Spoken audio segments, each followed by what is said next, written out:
Hi, all. Happy first day of spring. Happy Thursday, and welcome back. I just spent the last 15 to 20 minutes trying to get my own child, who is 4 in pre K, to read. She wasn't in the mood, so instead of reading, she wanted to go take a nap. So, that's a choice, that's a business. When she gets up, she is going to read. However, I just want to let all of you parents and families out there know that the struggle is real for anybody. Even though I'm an educator, I still have to find the balance with helping my own child within her moods, outside of her moods, and holding myself accountable for these videos that I'm making and making sure I'm doing those things with her. But right now she wants to sleep, so today it's just you and I. And the reason I wanted her to get in the mood to read is because this video is actually about reading strategies for young children. So, because kids are not going to be in school for a while, they have to rely on the books that they have at home. So, there are different strategies that you can do outside of, the online classes that a lot of schools are doing with the children. If you're not able to log in during those times, or if you just want to do some extra reading with your child, here are some key reading strategies that you can use for younger readers.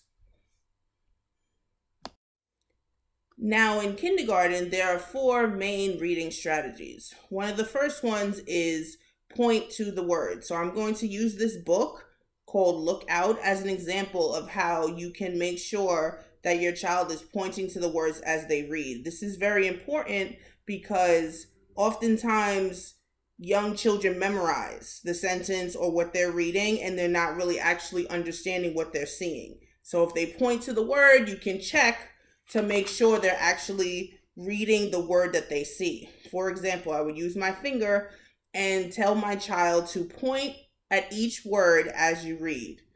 Look out, little bear. It's cold outside. Now, for younger children that are not ready to actually read an entire book, you can use this as a way to find those sight words that we talked about, or just practicing something that we call echo reading. For example, if I read this sentence again, I would say, echo me.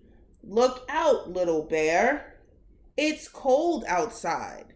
So then your child would do the exact same thing that you did. If you notice that they cover the word, stop them and say point under the word as you read. And you can talk about why that's important. Can you read what this says if you put your finger over the word? No, you can't understand, you can't see what you're reading. So point under the word as you read. Another reading strategy that you also want to look out for is reading what you see. So in a lot of the younger books for children, they follow a pattern because that's the easiest way for children to remember how to read. If they notice certain words that repeat, they'll be able to pick those up. And then the unknown word or the tricky word on the page, they can use other things that we're going to talk about to help them figure it out. So you read what you see. So it may say, look out, little bear. And then the next page might say, look out, little zebra. So you read what you see. Because the first page said little bear, you don't want to get confused and just say, look out, little bear, because that's what you're used to hearing. Read the words that you see on the page. The next reading strategy that I want to explain is using the picture to help you figure out tricky words. For example, this says, look out, little zebra. If we did not know the word zebra, we can use the picture to help us figure it out. There's a zebra in the picture. Does that make sense? You can ask those type of questions. You can say, look out, little bear. Does that make sense? No, there's no bear in the picture. And then you can start to use the words to relate to that as well. What's the first letter that we see here? We see a Z. Z makes Z sound. What picture do we see? Zebra. Does zebra make the Z sound at the beginning of the word? Yeah, it does. Does that make sense? Let's try it. Look out, little zebra. And then you can begin to continue reading and practicing words.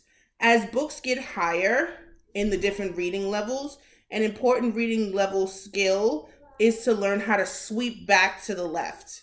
because when we're reading, we read from left to right. So when there's more than one sentence on a page, we have to sweep, use our finger to sweep and slide back to the beginning of the next sentence to read what it says. There are hungry lions nearby.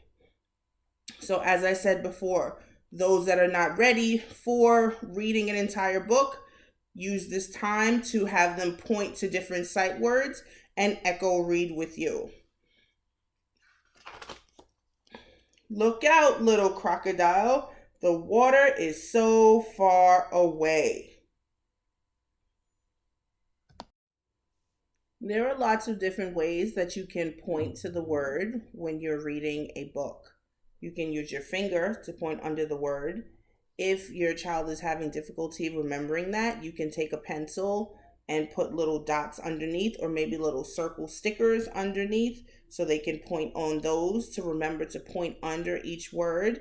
Maybe you want to use a marker or a crayon to make it a little fun where they can point to the words like that. I know that my daughter has a little monster finger that she slides on sometimes, and she uses that to point under the word to read, just to make it a little bit more fun and interactive for them to enjoy reading. And all these skills that I'm talking about will definitely make it more engaging, and they will make sure to get ready for those next reading levels, because as the books get bigger, the books get longer, it is not just about those fundamentals, it's also about using beginning sounds and things like that to be able to figure out words, which is for another video. So the main takeaways from today is pointing under each word as you read, look at what you see is the actual word, use picture clues to help you figure out tricky words, and sweep back to the left because we read from left to right. And I'll think about making another video about using strategies of reading as far as like beginning sounds, ending sounds, and how to do things like that, because those are for the older grades. Higher books of kindergarten and like first grade and beyond, you really need to know that reading skill to help you progress to the next level. So I hope some of this information was helpful. Again, if there's anything that you would like me to show or demonstrate that you can do at home, feel free to let me know. And happy Thursday. See you next time.